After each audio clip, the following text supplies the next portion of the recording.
माधुरी हत्तीणीबाबत मुख्यमंत्र्यांनी मंगळवारी बोलावली बैठक। माधुरी हत्तीणीला परत आणण्यासाठी कायदेशीर पर्याय काय आहेत? बैठकीमध्ये होणार चर्चा। अलमट्टी धरणाच्या उंचीबाबत आज दिल्लीमध्ये बैठक। सर्वपक्षीय 12 आमदार खासदार राहणार बैठकीला उपस्थित। केंद्रीय मंत्री CR पाटील यांच्यासोबत बैठक होणार। शेतकरी कर्जमाफीचं दिलेलं आश्वासन आम्ही पूर्ण करणार। 5 वर्षात 2 वेळा कर्जमाफी करावी लागत असेल तर शेतकरी अडचणीमध्ये आहेत, मुख्यमंत्र्यांचं वक्तव्य। शिवसेनेचा बाप मीच, भाजपा आमदार परिणय फुके यांचं वादग्रस्त वक्तव्य। फुकेंनी माफी मागावी अन्यथा शिवसेना शैलीत उत्तर देऊ, शिंदेंच्या शिवसेनेचा पत्रकार परिषदेत इशारा। राजकीय हतबलतेतून ठाकरे बंधू एकत्र, फडणवीसांचा टोला। तर भविष्यात ठाकरेंशी युतीच्या शक्यताही फडणवीस यांनी फेटाळून लावल्या। युतीबाबत मी गमतीनं वक्तव्य केलं होतं, फडणवीस यांचं स्पष्टीकरण। राज ठाकरे यांच्या उपस्थितीत मनसे कार्यकर्त्यांचा मुंबईमध्ये मेळावा। पालिका निवडणुकीबाबत राज ठाकरेंकडून चाचपणी, पदाधिकाऱ्यांना मार्गदर्शन करणार।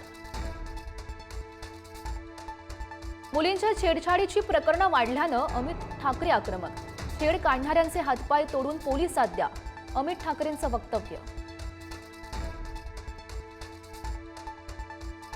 काल पनवेलमधील डान्स बार फोडल्यानंतर आज रायगड मनसेची खालापूर तालुक्यातील ऑर्केस्ट्रा बारवर धडक।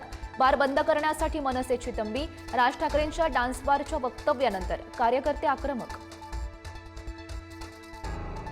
मुंबईमध्ये भाजपाकडूनही पालिकेची जोरदार तयारी। आज आशिष शेलार यांच्या उपस्थितीत पदाधिकाऱ्यांची बैठक घेणार। प्रत्येक मतदारापर्यंत पोहोचण्याचा भाजपचा प्रयत्न असणार। केंद्रीय मंत्रिमंडळामध्ये मोठ्या बदलांच्या चर्चा, धक्कादायक घडामोडींची शक्यता। पंतप्रधान मोदी अमित शहाने घेतली राष्ट्रपती द्रौपदी मुर्मू यांची भेट। संसदीय अधिवेशनाच्या तिसऱ्या आठवड्याचा आज पहिला दिवस। बिहार मतदार तपासणी मोहीम, अमेरिकेनं भारतावर लादलेले टॅरिफ, तेल व्यापार हे मुद्दे गाजण्याची शक्यता।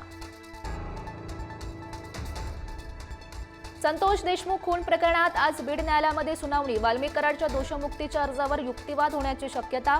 इतर आरोपींच्या जामीन अर्जावरही युक्तिवाद। कोथरूड पोलिसांनी मुलींना मारहाण, जातीवाचक शिवीगाळ केल्याचा आरोप। रोहित पवार आणि सुजात आंबेडकर यांच्याकडून अॅट्रॉसिटीचा गुन्हा दाखल करण्याची मागणी, तर पोलिसांनी मात्र हे आरोप फेटाळले।